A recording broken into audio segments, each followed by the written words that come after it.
Stepstone presenting RERA and DTCP approved on-road beach resort plots. Just 2 minutes drive from Kovalam. Premium beach resort plots 22 lakhs onwards. For free site visit call 8682089820. முதலமைச்சர் வீட்டிலேருந்து ஒரு 4 வீடு தள்ளி பார்த்தீங்கன்னா பிரசாந்த்னு ஒருத்தன். நான் முதலமைச்சருக்கு மிக நெருக்கமானவன். கடலூர்லேருந்து ஒரு பாவம் ஒருத்தருக்கு குவாரி வாங்கி தரேன்னு சொல்லிட்டு ஒரு 1.25 கோடி ரூபா ஆட்டையை போட்டான். ஒரு பத்திரிக்கையாளர் அந்த சாலைக்குள்ளே போக முடியலங்க, நான் பர்மிஷன் வாங்கணுன்றேன். ஆனால் ஒரு ஃப்ராடு பிரசாந்த்ன்ற ஒரு ஆள் முதலமைச்சருடைய மனைவியுடன் கூட நிற்கிற மாதிரி ஒரு ஃபோட்டோ எடுத்துக்கிறான். அப்போது ஃப்ராடு, கேப் மாதிரி போதை விற்கிறவன், கஞ்சா விற்கிறவன், இவனுக்கெல்லாம் சென்னை மாநகரத்தில் பாதுகாப்பு கொடுக்கப்பட்டிருக்கு. இந்த கோயம்பேடு இருக்கக்கூடிய இடத்துலலாம் இப்போ முதல்ல ஏதாவது வாங்கி தரணும். அங்கே நிறைய விபச்சாரங்கள் சில இதில் நடக்கும். அக்யூஸ்டுங்களை கரெக்டாக ஐடென்டிஃபை பண்ணி அவங்கள பிடிச்சி உள்ளே போகிறது. அந்த மாதிரி ஒரு நாராயணசாமின்னு ஒரு நம்ம சுந்தரேசன் இருக்கார் இல்லையா, அவரோட பேட்ச்மெட்டு. அவருக்கு என்ன பட்டம் கொடுத்தாங்க தெரியுமா? காவல்துறை அதிகாரிங்க பைத்தியக்காரன் பட்டம் கொடுத்தாங்க. அங்கே போய் மதுவிலக்கு பிரிவில் இருந்தாலும் கூட அது உங்களுக்கு தெரியும், பார்ட்ரு நம்ம பாண்டிச்சேரி காரைக்கால் பார்ட்ரு அது. ஆமாம், அங்கேருந்து மதுபான பாட்டில்கள்லாம் வரும். அதுக்கு இருக்கிற அதிகாரிகள் என்ன பண்ணுறாங்க, அதை விட்டு கொடுப்பா, அதை பண்ணிவிடுப்பா, இதை பண்ணிவிடுப்பான்னு சொன்னோன்னா, எனக்கு அது இல்லைங்க, எனக்கு கொடுத்த பணியை நாங்கள் சரியாக செய்யணுன்றதுனால ஒரு நேர்மையாக பணியாற்றிய ஒரு நபருக்கு ஏற்பட்ட விளைவென்ன, வாகனத்தை பிடுங்கிறது, மென்டலி ஹராஸ்மெண்ட்டு, மன உளைச்சலை கொடுக்குறது. நான் கடந்த முறையே சொன்னேன், டேவிட்சன் தேவாசீர்வாதத்துடைய அத்துமீறல்கள் அதிகமாகிட்டே இருக்குது. சென்னை மாநகர காவல்துறை ஆணையருடைய அத்துமீறல்கள் அதிகமாக இருக்குது. பல பேரை அப்பாவிகளை கொலை பண்ணுற, அடித்து சட்டத்துக்கு விரோதமான செயல்பாடு செஞ்சு அவனை அடித்து கொல்ற அளவுக்கு போயிருக்கீங்க. 525 வாக்குறுதியை கொடுத்து மக்களை ஏமாற்றி ஓட்டு வாங்கி எப்போல்லாம் இந்த காவல்துறை அதிகாரிகள் என்ன மாதிரியான வேலை செய்வாங்க, அதுவும் தவறான அதிகாரிகளை கொண்டு இன்றைக்கி பணி அமர்த்திட்டு இன்றைக்கி காவல்துறை சார்ந்தவர்கள் மட்டும் மன உளைச்சல் இல்லை, தமிழ்நாட்டு மக்களே மன உளைச்சல் இருக்காங்க. 2.5 வருஷமாக கேஸ் நடத்திட்டு இருக்காங்க சார். இந்த மாதிரி அயோக்கியத்தனமான அரசியல் பலத்தையும் அதிகார துஷ்பிரயோகம் செய்யக்கூடிய இந்த அதிகாரிகளை பக்கத்தில் வச்சுக்கிட்டு என்ன நடவடிக்கை எடுத்திருக்கீங்க? எடுத்ததுக்கு என்ன தெரியுங்களா நடவடிக்கை பார்த்தது? ஏன்னா என் மேலே இதெல்லாம் நான் வழக்காக போட்டிருக்கேன், புகாராக கொடுத்துருக்கேன். என் மேலே இந்த அரசாங்கம் 11 வழக்கு போட்டிருக்கு.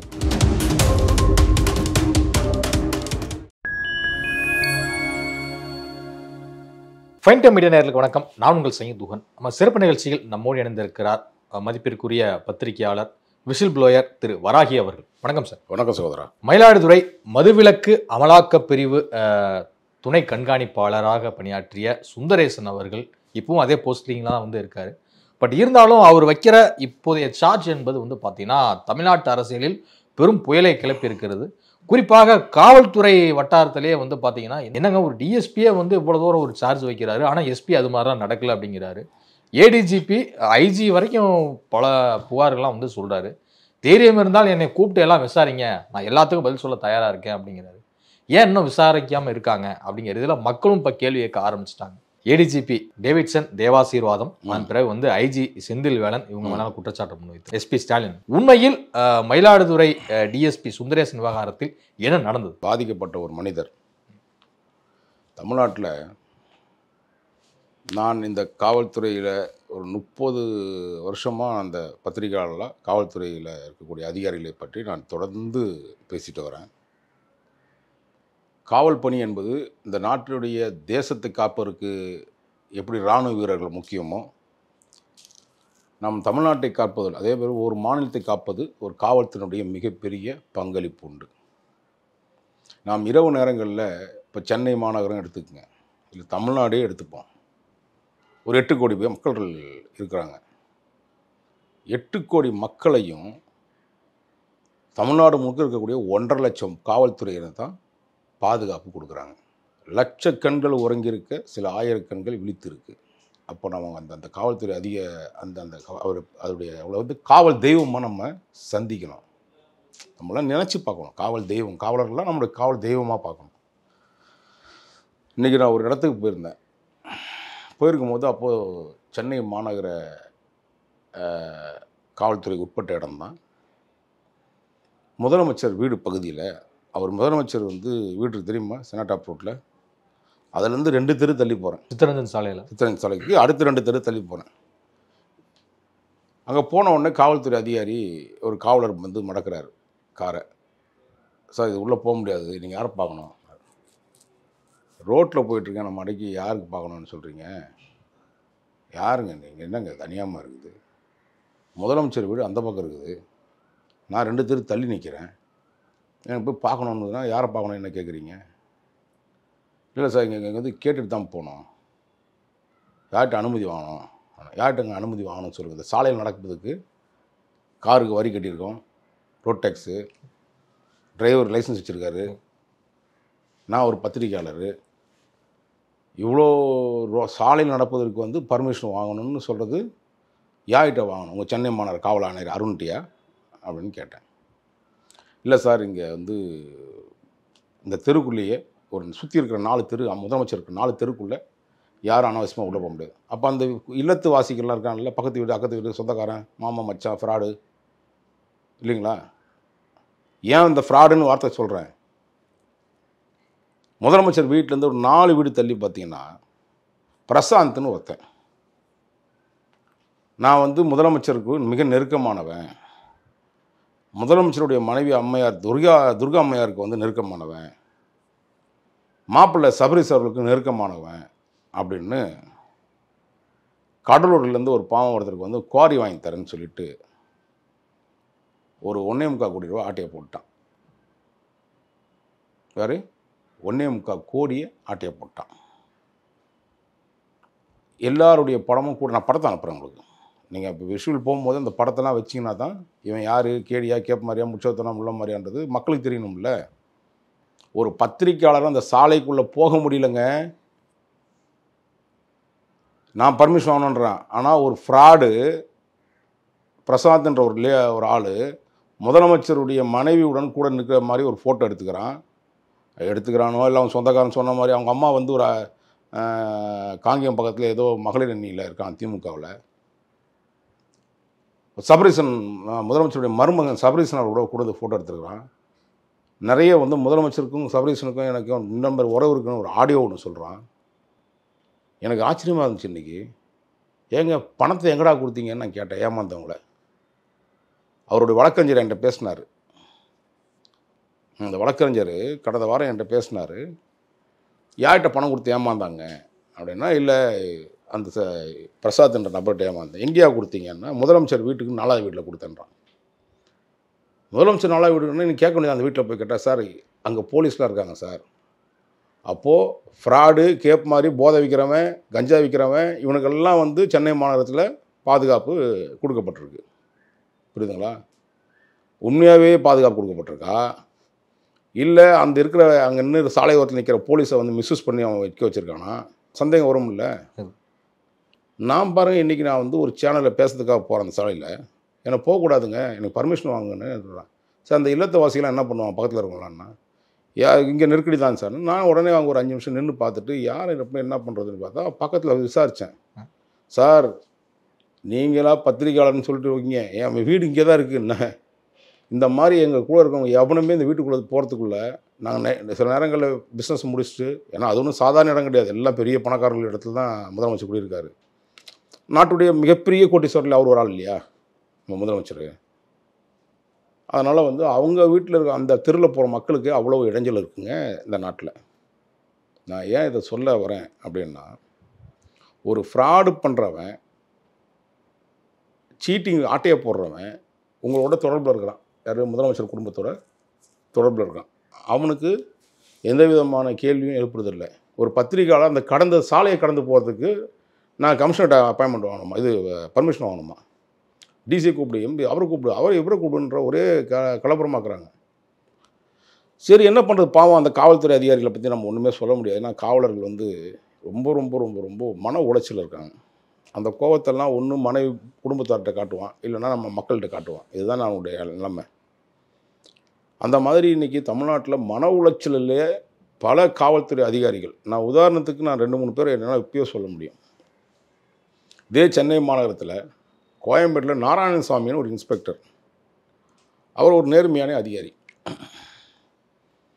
இந்த கோயம்பேடு இருக்கக்கூடிய இடத்துலலாம் இப்போ முதல்ல ஏதாவது வாங்கி தரணும், அங்கே நிறைய விபச்சாரங்கள் சில இதில் நடக்கும். சில இடத்துல பார்த்திங்கன்னா உங்களுக்கு சீட்டிங் நடக்கும், ரியல் எஸ்டேட்டு அந்த லேண்ட் கிராப்பிங் நடக்கும். இந்த மாதிரி பிரச்சனைலாம் நேர்மையாக இருந்து முடிச்சு கொடுத்த பல இடத்துல முடிச்சு கொடுத்துருக்காரு. நேர்மையாக அக்யூஸ்டுங்களுக்கு கரெக்டாக ஐடென்டிஃபை பண்ணி அவங்கள பிடிச்சி உள்ளே போகிறது. அந்த மாதிரி ஒரு நாராயணசாமின்னு ஒரு நம்ம சுந்தரேசன் இருக்கார் இல்லையா, அவரோட பேட்ச்மெட்டு. அவருக்கு என்ன பட்டம் கொடுத்தாங்க தெரியுமா காவல்துறை அதிகாரிங்க? பைத்தியக்காரன் பட்டம் கொடுத்தாங்க. என்னங்க, ஒரு நேர்மையாக வேலை செஞ்சவனுக்கு பேர் என்ன? பைத்தியக்காரன். நாராயணசாமின்றவர் அந்த இன்ஸ்பெக்டர் பதவியை விட்டு வேலையை விட்டே போயிட்டார். வேணாம், மன உளைச்சல் ஆகிட்டார். உண்மையாகவே ஒரு பைத்தியக்காரன் ஆகிட்டானுங்க. நாம் ஏற்கனவே பேசியிருக்கோம், கோயம்புத்தூர் டிஐஜி விஜயகுமார் அவர்கள் வந்து சுட்டுக்கிட்டு செத்து போயிட்டாருன்னு. விஜயகுமார் ஐபிஎஸ் அப்படின்னு நம்ம அப்போ லாண்டாடு ஏடிஜிபியாக இருந்த இப்போ இருக்க சென்னை கமிஷனர் அருண் அவர்கள் வந்து அந்த சம்பவம் இடத்துல கூட போய் பார்க்கல. வந்த உடனே பத்திரிகையாளர் சந்தித்தோன்னே அவருக்கு வந்து நீண்ட நாளாக வந்து மருந்து சாப்பிட்டுக்கிறாரு, மனநிலை சரியில்லை, அவருக்கு வெங்காயம் வெள்ளைப்பூட்டு சரியில்லைன்னு சொல்லி இவராக அவர் மேலே இருக்கிற வன்மங்கள்லாம் காட்டி எனக்கு ஏன்னா சொல்லியிருக்காங்க நம்ம ஏற்கனவே விஜயகுமார் பழிவாங்க நோக்கத்தில் பல இடங்களில் அருண் அவர்கள் பண்ணியிருக்காரு அப்படின்னு. மனநிலை சரியாத எதுக்கு டிஐஜி பதவி கொடுத்தீங்க? ஒரு லாண்டோட டிஜிபி கொடுக்கலாமா நீங்கள்? மனநிலை சரியில்லை நீ சொல்கிறல்ல, அவர் ரொம்ப நீண்ட நாட்களாக நீண்ட நாள்னா எவ்வளோ நாள், வருஷக்கணக்காகவே அவர் வந்து மருந்து சாப்பிட்றாரு. அட பைத்தியக்கார பசங்களா, என்னடா அவர் சாதாரணமாக நல்ல லாண்ட் ஆர்டரில் ஒர்க் பண்ணக்கூடிய நல்ல ஒரு குட் ஆஃபீஸரு, எந்த விதமான தீய பழக்கம் இல்லாதது, டீட்டோட்டில் இருங்க அவர். அவருக்கு என்ன பட்டம் கொடுக்குறாங்க தெரியுங்களா? பைத்தியக்கார பட்டம் கொடுக்குறாங்க. இதெல்லாம் எங்கே போய் சொல்கிறது? சுந்தரேசன் டிஎஸ்பி அவரும் வந்து சென்னையில் பல இடங்களில் பணியாற்றிருக்கார். அதுவும் அவர் இருந்த இடங்கள்லாம் சிஎம் செக்யூரிட்டியில் இருந்திருக்காரு, துறைப்பாக்கத்தில் இருந்திருக்காரு, ஊழல் லஞ்ச ஒழிப்புத்துறையில் இருந்திருக்காரு.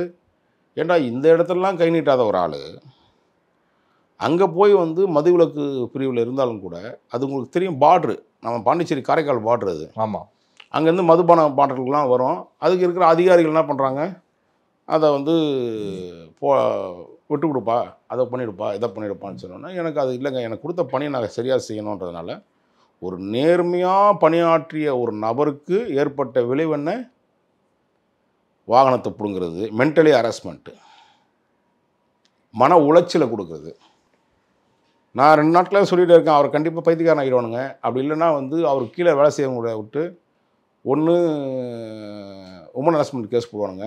அப்படி இல்லைன்னா வந்து சார் என்னை வந்து கீழே இருக்கிற ஆண் காவலராக இருந்தால் அவரை வச்சு வேறு மாதிரி அவர் கேஸை போட்டு என்னை திட்டினார், அடித்தாரு, வச்சாருன்னு சொல்லி ஏதோ ஒரு கேஸை போடுவானுங்க. ஏற்கனவே இப்போ அவர் பணிபுரிஞ்ச இடங்களில் பல இடங்களில் வந்து அவர் வந்து நேர்மையாக செஞ்சு செயல்பட்டுருக்காரு. அப்போ இருக்கிற அதிகாரிகள் எல்லாம் வந்து அவர் மேலே அவ்வளோ கால் பண்ணி வச்சுருந்துருக்காங்க. அதையெல்லாம் தாண்டி தான் அவர் வந்து இன்னொரு இந்த மாதிரி இப்போ அடிஷ்னல் டிஎஸ்பி ஆக போகிற டைமில் இருக்கார், அடிஷ்னல் எஸ்பி. இப்போ அவருக்கு என்ன போட்டால் சொல்கிறானுங்க, பொய் சொல்கிறாரு. இப்போ யார் பொய் சொல்லுவா? அப்பட்டமாக ஒருவர் எனக்கு இந்த மாதிரி பாதிப்பு ஏற்பட்டிருக்கு, எனக்கு அநீதி ஏற்பட்டிருக்குன்னு சொல்லி ஒருத்தர் காவல்துறையில் பெரும்பாலும் வந்து உபேத ஆர்டர் அப்படின்னு தான் இருப்பாங்க. மேலதிகாரிகள் சொன்னால் அதை கீழ் பண்ணிச்சு அவன் கொலை பண்ணால் கொலை பண்ணணும், சுடணும், அதான் சொல்கிறேன். அப்படி இல்லைன்னா வந்து அடினா அடிக்கணும், சாவடிங்கன்னா சாவடிச்சிடணும். எப்படி திருப்பவனத்தில் அடித்தாங்க, சாவடிச்சாங்கல்ல அந்த அஜித்குமார். அதே மாதிரி நம்ம தமிழ்நாடு அரசு பொறுப்பேற்று 24 லாக்அப் கொலைகள் நடந்திருக்குல்ல. இதெல்லாம் யார் மாட்டுவா, சிக்குவான்னா கீழே இருக்கிற constable, head constable, SI, inspector, முடிஞ்ச ஏடிஎஸ்பி. அது கூட அவங்களெல்லாம் மாற்றி தான் பண்ணுவாங்க. அவங்களுக்கு நடவடிக்கையோ அவங்க இது துறை ரீதியாகவோ அது சும்மா சின்ன விஷயங்கள் எடுத்துகிட்டு அவனை காப்பாற்றணும்ல. நான் கடந்த முறையே சொன்னேன், டேவிட்சன் தேவாசீர்வாதத்துடைய அத்துமீறல்கள் அதிகமாகிட்டே இருக்குது. சென்னை மாநகர காவல்துறை ஆணையருடைய அத்துமீறல்கள் அதிகமாக இருக்குது. பல பேரை வந்து அப்பாவிகளை கொலை பண்ணுற, அடித்து சட்டத்துக்கு விரோதமான செயல்பாடு செஞ்சு அவனை அடித்து கொல்கிற அளவுக்கு போயிருக்கீங்க. இப்போ நம்ம ஏற்கனவே பேசணும், ஞாபகம் இருக்கா உங்களுக்கு? அந்த திருமலாபாலில் வேலை செஞ்ச நவீன் நபரை போட்டு கொண்டுட்டாங்க அப்படின்ட்டு அதை உயிர்த்து மூடுறதுக்காக ஒரு பேட்டி கொடுத்தாருன்னு சொன்னோமா. டேவிட்சனை பற்றி நான் ஏற்கனவே உங்களுக்கு சொல்லியிருக்கேனா? டேவிட்சன் தேவ ஆசீர்வாதம் இருந்தால், அவருடைய ஆசீர்வாதம் தான் இன்றைக்கி தமிழ்நாட்டில் இருக்கிற எல்லா காவல்துறை அதிகாரிகளும் கரெக்டாக எப்படி வேலை செய்யணும், எந்த இடத்துல நல்லா இருக்கணும், எந்த இடத்துல வசூல் பண்ணி தரணும்னு சொல்லி அவர் ஆசீர்வாதம் இருக்கணும். கடவுள் ஆசீர்வாதம் தேவைப்படாது, டேவிட்சன் தேவ ஆசீர்வாதம் தான் தமிழ்நாட்டில் இருக்கிற காவல்துறை அதிகாரிகள் சிறப்பாக வேலை செய்ய முடியும், வசூல் பண்ணி தரணும். அப்படி நேர்மையாக இருந்தீங்கன்னா அவன் மேலே கொட்டில் அவனை பைத்தியக்காரப்பட்டுவாங்க. இதுதான் தமிழக அரசினுடைய, சென்னை மாநகரத்தாலும் சரி தமிழ்நாடாக இருந்தாலும் சரி, இப்படி பல அதிகாரிகளுடைய வாழ்வாதத்தை இந்த அதிகாரிகள் தாலி அறுத்துட்டாங்க, பல குடும்பத்தை தாலி அறுத்துட்டாங்க. புரியுதுங்களா? இதெல்லாம் தமிழ்நாட்டு முதலமைச்சர் என்ன நடக்கும், என்ன செய்கிறானுங்க, பேப்பர் படிக்கிறது இல்லை, ஒன்றும் படிக்கிறது இல்லை. நம்ம முதலமைச்சர் என்ன நடக்குதுன்னு தெரியல, சோஷியல் மீடியா பார்க்குறது இல்லை, டிவி பார்க்குறது இல்லை. தமிழ்நாடு காவல்துறையில் அடுத்தடுத்து அஜித்குமார் வழக்காக இருக்கட்டும், இன்னும் பல வழக்குகளை குறிப்பிட்டு சொல்லலாம். திருவள்ளூரில் ஒரு சிறுமி வந்து பாலியல் வன்கொடுமைக்கு உள்ளான ஒரு சம்பவம், அதுவும் வந்து மக்களிடம் பெரிய ஒரு பதற்றத்தையும் மனசையும் உறுதி போன்ற ஒரு சம்பவமாக மாறி இருக்கு. அந்த சம்பவம் அடுத்தடுத்து இது மாதிரி நடக்கக்கூடிய சம்பவங்கள், சட்டம் ஒழுங்கை காக்கக்கூடிய காவல்துறையில் நடக்கக்கூடிய இது சம்பவங்களை பார்க்கும்போது உள்ளடி வேலையா இது பார்க்கலாமா, இல்லை வேற எதுவும் நிர்வாக ரீதியாக டோட்டலாக வந்து கொலாப்ஸ் ஆகியிருக்குன்னு எடுத்துக்கலாம்? உள்ளடி வேலைன்னு எனக்கு சொல்ல முடியல. ஏன்னா நான் வந்து இந்த ஆட்சி பொறுப்பேற்றதுலேருந்தே வந்து ஒரு வருஷம் சும்மா பொத்திட்டு கிடந்தேன். அதுக்கப்புறம் பார்த்து ஏதோ நடக்கட்டும், ஏதோ சொல்லியிருக்காரு, செய்வார் நம்ம முதலமைச்சர் ஸ்டாலின் அவர்கள் நினச்சி நம்மளும் இருந்தோம். எப்போ கொண்டு வந்து அந்த ஆட்சியில் இப்போ எதிர்கட்சியாக இருக்கும்போது எவ்வளோ சித்திரவாதிகளை ஏதோ அனுபவித்த மாதிரி ஏதோ பெரிய சீன்லாம் போட்டுக்கிட்டு மக்கள்கிட்ட ரொம்ப பெரிய அநீதி ஏற்பட்ட மாதிரியும், இவர் உத்தம காந்தரி பேரன் மாதிரியும், இயேசு பிதாவினுடைய சீடர் மாதிரியும் 525 வாக்குறுதியை கொடுத்து மக்களை ஏமாற்றி ஓட்டு வாங்கி எப்போல்லாம் இந்த காவல்துறை அதிகாரிகள் வந்து என்ன மாதிரியான வேலை செய்வாங்க, அதுவும் தவறான அதிகாரிகளை கொண்டு வந்து இன்றைக்கி வந்து பணி அமர்த்திட்டு இன்றைக்கி காவல்துறை சார்ந்தவர்கள் மட்டும் வந்து மன உளைச்சல் இல்லை, தமிழ்நாட்டு மக்களே மன உளைச்சல் இருக்கலாம். எத்தனையோ கொலைகள் வந்து நடக்கிற இடத்த பார்த்துட்டு ஐயோ அம்மா வயிற்றில் வச்சுக்கிறாங்க தாய்மார்கள். சாராயத்தில் விஷ சாராயத்தை குடிச்சு சத்தம் எத்தனை பேர் தான். இந்த மாதிரி பிரசாத் அப்படின்ற போடுற நபர்கள்லாம் வந்து வேலை வாங்கி தருவேன், அதை தருவான், கொல்கவரி எடுத்து தரேன்னு சொல்லி. இந்த பிரசாத் மேட்டர் அவங்க ஒரு விஷயம் சொல்ல மறந்துட்டேன். 3வது மாதமே எஃப்ஐஆர் போட்டாங்க. ஓகேங்களா? 3வது மாதம் எஃப்ஐஆரை ஃபைல் பண்ணிட்டாங்க. எஃப்ஐஆர் ஃபைல் பண்ணதுக்கப்புறம் என்ன ஆச்சுன்னா, கடந்த வருடம் சொல்கிறேன், ஃபைல் பண்ணதுக்கப்புறம் இன்றைக்கி வரையும் நடவடிக்கை எடுக்கல. ஏடான்னா இப்போ இருக்கிற அருண் இருக்கார்ல, அவனுக்கு ரொம்ப வேண்டப்பட்டவரான். நீ நேர்மைன்னு சொல்கிறீங்கல்ல, ஏண்டா ஒருத்தன் முதலமைச்சர் வீட்டுக்கு 4வது வீடே திருட்டு போயிட்டான், ஒருத்தன் கொள்ளடிச்சிருக்கிறான், சரி ஏமாற்றி ஒருத்தனை ஏமாற்றிருக்கிறான். நான் உங்களுக்கு க்ரைம் நம்பரே சொல்கிறேன், பொய்னா இருக்குது, க்ரைம் நம்பரே என்னால் சொல்ல முடியும். ஏன்னு கேட்டிங்கன்னா, இதெல்லாம் இந்த குரூப்புக்கு தெரியாதா, இந்த அதிகாரிகளுக்கு தெரியாதா? ஏன் இப்படி மோசமான ஒரு செயல்பாடுகளில் தமிழ்நாட்டில் நடக்குதுன்றதுக்கு இதெல்லாம் வந்து ஒரு உதாரணம் பிரதர். 1.5 கோடி ரூபா ஒருத்தன் வந்து இத்தனை லெவலில் வந்து சம்பாரிச்சிட்டு அவன் பேசுகிற பேச்சுன்னா, அவன் இது பண்ணுறதுன்னா, அந்த மக்கள் அவன் எங்கேயோ கடன் வாங்கி வந்திருப்பான்ல நிலைமையிலேருந்து. ஒரு பணத்தை அவனும் வந்து எங்கேயாவது பிச்சை எடுத்து கடன் வாங்கி வந்து தான் அந்த ஏதோ ஒரு தொழில் கொடுப்பாங்க, தொழில் நடக்கும் அப்படின்னு நினைப்பான்ல. அந்த க்ரைம் நம்பரு சிசிபியில் போடுறாங்க எஃப்ஐஆர். ஓகேங்களா? அந்த ஆள் பாவம் நிறையா நடந்து வந்து எஃப்ஐஆர் போகிறதுக்கே வந்து 6 மாதம் இருந்திருக்கார் போகுது. அந்த வக்கீல் தான் ரொம்ப தெளிவாக சொன்னார். 1/3/2024 போடுறாங்க. ஓகேங்களா? செக்ஷன் வந்து அவரோட பேர் வந்து புகாதாரர் பேர் வந்து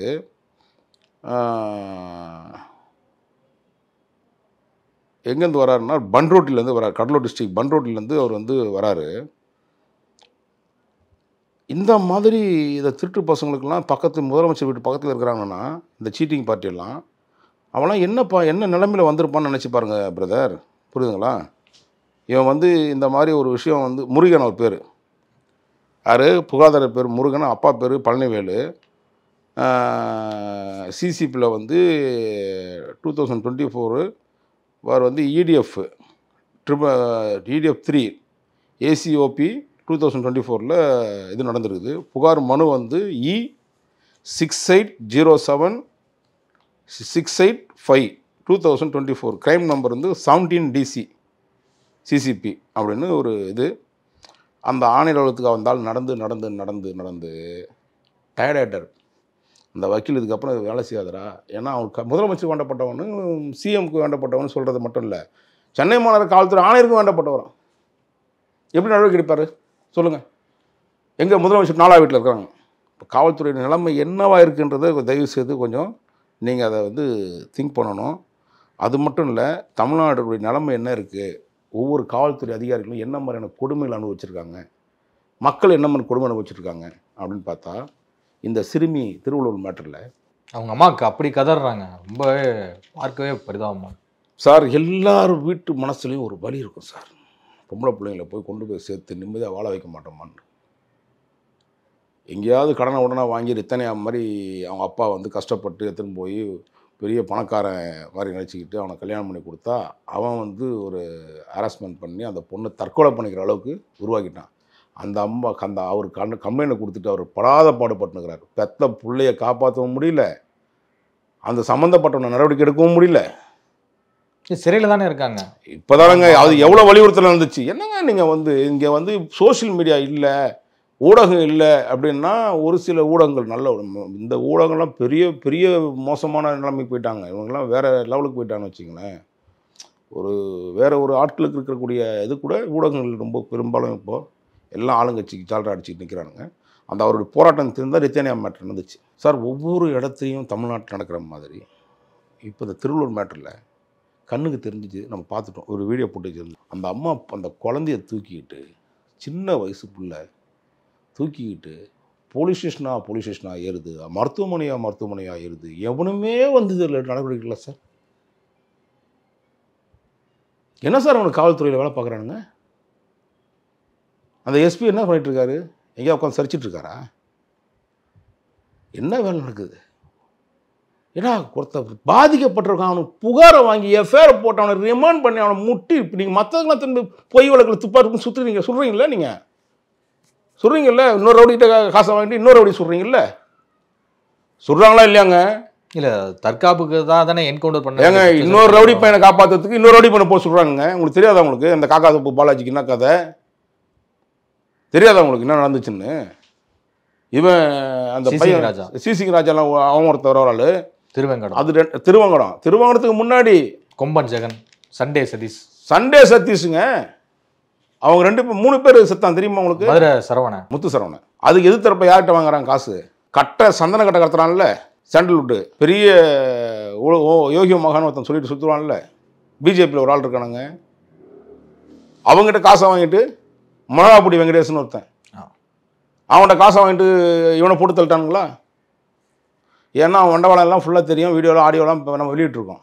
அந்த குழந்தையுடைய அம்மா பட்ட கஷ்டம், சூழ்நிலைகள், ஹாஸ்பிட்டலும் மருத்துவமனையை வச்சுக்கிட்டாங்க. சுற்றி ஒரு வறுமையோட உச்சத்தில் இருக்கக்கூடிய ஒரு குடும்பத்தை காப்பாற்ற தகுதியில் அந்த அரசாங்கத்துக்கு கேவலம் இல்லை இதை சொல்கிறதுக்கு. ஒரு பெண் பிள்ளைகளை கொண்டு போய் பாதுகாப்பாக வர முடியல சார். அதை தாண்டி வயதான 80 வயதான பெண்மணி சார், நம்ம பாட்டி வயசில் இருக்கிறவங்கள போய் கற்பழிக்கிறாங்கல்ல சார். இதுக்கெல்லாம் யார் காரணம்? ஜாஃபர் சாதிக் போன்ற போதை வஸ்துக்களை விற்கிறவங்க காரணம். புரியுதுங்களா? இதெல்லாம் என்ன நிலைமை இன்னைக்கு? தமிழ்நாடு எந்த அளவுக்கு திமுகவில் போதை வஸ்துக்களை விற்கிறான்னு ராம்நாடுலேருந்து ஆரம்பித்து சென்னை வரை எத்தனை பேர் இருக்கான்றது நம்ம பார்த்துருக்கோம்ல. அவனை என்கரேஜ் பண்ணுறது யார்? இந்த அதிகாரி தானே. ஒவ்வொரு காவல்துறை அதிகாரிகளும் இந்த பணியில் சேரும் போது, ஒரு காவலர் முதற்கொண்டு சொல்கிறேன், எல்லாரும் காவலர் பணிக்கு வந்துட மாட்டேன். ஏதோ வேலைக்கு வந்தப்பா வேலைக்கு கிடைக்குதுன்னு சொல்லி வந்துட முடியாது. ரொம்ப சாதாரணமாக நினச்சிடாதீங்க போலீஸ் வேலையை. அவங்களுடைய பயிற்சி இருக்குல்ல, அந்த 1 வருட பயிற்சி என்பது ரொம்ப கடுமையான பயிற்சி. அந்த தாண்டதே பெரிய விஷயம். ஆமாம், தாண்டதே பெரிய விஷயம். அப்படியாப்பட்ட ஒரு அந்த துறைக்கு வரத்துக்கு ஒரு விருப்பப்பட்டு அவ்வளோ ஒரு மனசில் நம்ம போலீஸ்டா அப்படின்னு நினச்சி வந்து நிற்கிற மக்களை காப்பாற்ற போகிறோம்னு நினச்சி வந்தவங்க, அவர் நேர்மையாக வரவனுங்களை அத்தனை பேரையுமே அத்தனை பேரும் சொல்ல முடியாது, பல பேரை இவனுங்க வந்து அயோக்கியனாக மாற்றிட்டானுங்க, புரோக்கராக மாற்றிட்டானுங்க. காவல்துறையில் அதிகாரிகளை கீழே வேலை செய்கிறவங்கள சார். சென்னை மாநகரத்தில் நேர்மையான அதிகாரிகள் இருக்காங்க சார், இன்னும் வேலை செய்கிறாங்க சார். நல்லா ஐபிஎஸ் ஆஃபீஸர் இருக்காங்க சார். தமிழ்நாடு முழுக்க நான் பல ஐபிஎஸ் ஆஃபீஸர் நான் சொல்ல முடியும் சார், நான் சொல்லிவிடுவேன். புரியுதுங்களா? அவங்களாம் எப்படி நீங்கள் இது பண்ணுவீங்க? காப்பாற்ற நம்மளால் காப்பாற்ற முடியாது. ஏன்னா முதலமைச்சர் சரியாக இருந்தால் நான் காப்பாற்றிடுவேன். நீதிமன்றத்துக்கு போய் நம்ம நாடி கீடி ஏதோ பண்ணிடலாம். அந்த நேர்மையான காவல்துறை அதிகாரிகளுக்குமே இவங்களுக்கு கெட்ட பேர். டேவிட்சன் தேவாசீர்வாதம், இந்த செந்தில் வேலை, இந்த அதிகார துஷ்பிரயோகம் செய்யக்கூடிய முதன்மையான ஒரு சென்னை மாநகர காவல்துறை ஆணையர் அருண், இவங்கெல்லாம் என்ன சார் நடக்குது? முதலமைச்சருக்கு என்ன தெரியுது? அப்படியே சுற்றி ஒரு வட்டத்தை வச்சுருக்கிட்டு 2 IAS 3 IPS ஆஃபீஸரை வச்சுக்கிட்டு நீ தமிழ்நாட்டை நாசமாக்கி வச்சுருக்கீங்களே. ஒவ்வொருத்தர் மனித குடிமகனும் வந்து இன்றைக்கி நாட்டில் நடக்க மாடலாமா வேணாமான்றது இதெல்லாம் எடுத்து சொன்னால் என் மேலேயும் உங்கள் மேலேயும் பொய் வழக்கு தான் போடுவாங்க. இந்த அரசாங்கம் வந்து நான் 11 பொய் வழக்கு வாங்கியிருக்கேன் சார். இல்லை, டிஎஸ்பி சுந்தரேசன் அவர்கள் மீது பல வழக்குகள் வந்து அவர் பணி காலத்தில் இருந்தபோது இருக்கு அப்படிங்கிற மாதிரிலாம் குறிப்பிடுறாங்க. ஆமாம் சார், சொல்லுவாங்க. ஒழுங்கு நடவடிக்கை இவ்வளோ நாள் என்ன சரிச்சிருந்தாங்களா? போலீஸ் தரப்புல அறிக்கையெல்லாம் வெளியிடுறாங்க. இவ்வளோ நாள் என்ன பண்ணியிருந்தீங்க? இவ்வளோ நாள் என்ன பண்ணிட்டு இருந்தீங்க? அவர் லஞ்சம் வாங்கினாரு உங்களை பற்றி ஒரு குற்றச்சாட்டு சொல்லிட்டா அதான் சொன்னேனே. நான் எக்ஸாம்பிள் நானே சொல்கிறேங்க. சென்னை மாநகர காவல்துறை ஆணையர் பல கோடி ரூபாய் சொத்தை சேர்த்துருக்கிறாரு. பெண் நண்பர்களுக்கு இத்தனை இதில் ஜிம் வச்சு கொடுத்துருக்காரு. டேவிட்சன் தேவாசீர்வாதம் வந்து போலி பாஸ்போர்ட்டுகள் வந்து பல குற்றவாளிகளுக்கு வந்து இங்கே இலங்கை தமிழர்கள் வந்து இலங்கை தமிழர் கிடையாது, அவங்க போதை வசதி இருக்கக்கூடிய இலங்கை தமிழர்களுக்கு இங்கேருந்து அவர் நாடு கடத்திருக்காரு. அவங்க மனைவி பேரில் வந்து பாஸ்போர்ட் வழங்குது. இதில் கியூ பிரான்ச்சில் பக்கா இதுவாக இருக்குது, ஆதாரம் இருக்குது. ஆதாரத்தோடு சொல்கிறேன், புரியுதுங்களா? 2.5 வருஷமாக கேஸ் நடத்திட்டு இருக்கேன் சார். இந்த மாதிரி அயோக்கியத்தனமான அரசியல் பலத்தையும் அதிகார துஷ்பிரயோகம் செய்யக்கூடிய இந்த அதிகாரிகளை பக்கத்தில் வச்சுக்கிட்டு என்ன நடவடிக்கை எடுத்திருக்கீங்க? எடுத்ததுக்கு என்ன தெரியுங்களா நடவடிக்கை பார்த்தது? ஏன்னா என் மேலே இதெல்லாம் நான் வழக்காக போட்டிருக்கேன், புகாராக கொடுத்துருக்குறேன். என் மேலே இந்த அரசாங்கம் வந்து 11 வழக்கு போட்டிருக்கு. இதுதான் நாட்டுடைய நிலைமை. எங்கே சார்? அதுதான் நான் மாண்புமிகு நீதியரசர்களை கேட்குறேன், தயவு செய்து இதெல்லாம் பொதுநல வழக்காக எடுங்க. அந்த பாதிக்கப்பட்டிருக்காரே டிஎஸ்பி, அவர் இப்படி குமுறாரு, கதறாரு, ஆபத்துன்னு நீங்க சொல்லியிருக்காரு. எல்லாமே நடக்கும் சார். விஜயகுமார் ஐபிஎஸ் விஷ்ணு நடந்து எனக்கும் நடக்கலாங்கிறார். இதை நான் எத்தனை வருஷமா சொல்றேன். இந்த விஜயகுமார் வந்து தற்கொலை கிடையாது, அது கொலைங்க. ஒரு அதிகாரி பண்ண கொலைங்க. அது ஒரு சில போலீஸ் ஆஃபீஸர் வச்சு பண்ணிட்டாருங்கன்னு சொல்றேன்னு எத்தனை வருஷமா சொல்லிட்டு இருக்கேன். அதுக்கு தானே சார் வழக்கு சம்மனு ஊடகங்களுக்கு. இதெல்லாம் கண்ணும் தெரியாது, காதும் தெரியாத, காதும் கேட்காத ஒரு மனுஷனை இன்னைக்கு நாட்டில் வந்து முதலமைச்சராக உட்கார்ந்துருந்தா நாட்டு மக்கள் என்ன செய்ய பண்ணுங்க? வழியில் இருக்கான் சார். ஒவ்வொருத்தனும் 8 மாதம் பொறுக்கணும்னு நினைக்கிறான் சார். இந்த 8 மாதம் பொறுத்தவனை குத்துறாம்பார் குத்து இங்கே பாருங்க. அப்போ தெரியும் இந்த சிறைச்சாலையில் புதுசாக புழல்லாம் பத்தாது, இன்னும் பின்னாடி இறங்குது. அருணுக்கு டேவிட்சனுக்கெல்லாம் பின்னாடி இறங்குது. நிச்சயம் அவங்கெல்லாம் போவாங்க பாருங்க. மதுரையில் ஒரு காவலர் வந்து தன்னுடைய மனைவிக்கு கடுமையான டார்ச்சர் வந்து கொடுத்துருக்காரு. கிட்டத்தட்ட அதுவும் வந்து ஒரு டவுரி இஷ்யூ தான். இப்போ ரிதன்யாவை தொடர்ந்து மீண்டும் இது போன்ற ஒரு சம்பவம் நடந்திருப்பது பெரும் அதிர்ச்சியை வந்து மக்களிடம் வந்து ஏற்படுத்தியிருக்கு. அந்த பாதிக்கப்பட்ட அந்த பொண்ணு தரப்பை சார்ந்தவங்க அப்பாவும் என்ன சொல்றாருன்னா, இது என்ன காலகட்டமும் தெரியல, பெண்களுக்கு இவ்வளோ கொடுமையாக நடக்குது அப்படிங்கிறது குறிப்பிட்டிருக்காரு. இவர் பேசுகிற ஒரு ஆடியோவும் வெளியாயிருக்கு. இந்த காவலர் வந்து தன்னுடைய தங்கையிடம் பேசுகிறாரு. ஆனால் அந்த பொண்ணு வந்து ரொம்ப சிரிச்சுட்டு, இப்படிலாம் நீ பண்ணாதான் சரி வரும், ஒழுங்காக இருக்க சொல்லு அப்படிங்கிற மாதிரிலாம் வந்து பேசுகிறாங்க. இதெல்லாம் என்ன மாதிரியான மனநிலையில் இருக்காங்க நினைக்கிறீங்க? நீங்களும் சரி, நானும் சரி, ஒரு குடும்பத்தில் இருக்கோம். கோபத்தில் பிள்ளைகளையோ குடும்பத்தாரிலையோ யாரையோ ஒருத்தர் அசிங்கமான வார்த்தைகளையோ எது திட்டிக்கிட்டு விட்டுருவோம், ஏதாவது கையில் அடிச்சிடுவோம், அப்புறம் மன்னிப்பு கேட்போம், ஏதோ ஒரு விஷயம் நடக்கும். இங்கே நிறைய ஒரு காலகட்டத்தில் மாமியார் மருமகள் குடும்பம் இருந்துச்சு. மாமியார் மருமகள் குடும்பம் இருந்துச்சு. மருமகளை ஒரு கட்டத்துக்கு அப்புறம் மாமியார் தான் மருமகளை கொள்வா. அப்படியே கொஞ்ச நாள் மாறி மருமகன் மாமியார் கொள்ள ஆரம்பிச்சிட்டா. அது முக்கியமாக இந்த மக்கள் மனநிலை எப்படி இருக்குன்னு கேட்டினா, எந்த விதமான அறிவும் பூர்வமான விஷயங்களை இந்த தொலைக்காட்சிகளில் சொல்கிறதில்ல. எனக்கு ரொம்ப பிடிச்ச தொலைக்காட்சி மக்கள் தொலைக்காட்சிங்க. எனக்கு அவர் மீது, மருத்துவர் மீதும் இல்லை அன்புமணி அவர்கள் மீதும் எனக்கு மிகப்பெரிய வருத்தங்கள் உண்டு பல விஷயங்களில். ஆனால் அவன் நடத்துகிற அந்த கொள்கை பிடிப்பான ஒரு தொலைக்காட்சி இருக்குல்ல, நாட்டுக்கு தேவையான ஒரு விஷயத்தை என்ன மாதிரி குடும்பங்கள் நடத்தணும், குடும்பம் என்ன பண்ணணும், ஒரு ஆபாசம் இல்லாமல், ஒரு சினிமா நிகழ்ச்சி இல்லாமல் ஒரு நிகழ்ச்சி நடத்துகிறாங்கன்னா அதுக்கு விஷயம். பல டிவிகளை பார்க்குறேன். இந்த அடுத்தவன் தாலி இறக்குறது எப்படி, அடுத்தவன் பொண்டாட்டி ஆட்டை போடுறது எப்படி, குளிக்கிற போது பெண்களை படம் எடுப்பது எப்படி, அதை வச்சு மிரட்டுவது எப்படி, கஞ்சா அடிப்பது எப்படி, கஞ்சா ஆன்லைனில் எப்படி பெறுவது எப்படி, இது இப்படி தான் சொல்லி கொடுத்துனுக்குது. மாமியார் வந்து தூங்கிட்டு இருக்கும்போது கல்லடிச்சு கழுத்து போட்டு கொண்டுடலாமா, புருஷன் வந்து இருக்கும் போதே பொண்டாட்டி வந்து கல் போட்டு கொண்டுடலாமா புருஷனை, கள்ளத்தொடர்பு விஷயம். இப்படி தான் நிறைய விஷயங்கள் தொலைக்காட்சிகளில் இன்றைக்கி இயல்பாக நடந்துட்டு வருது.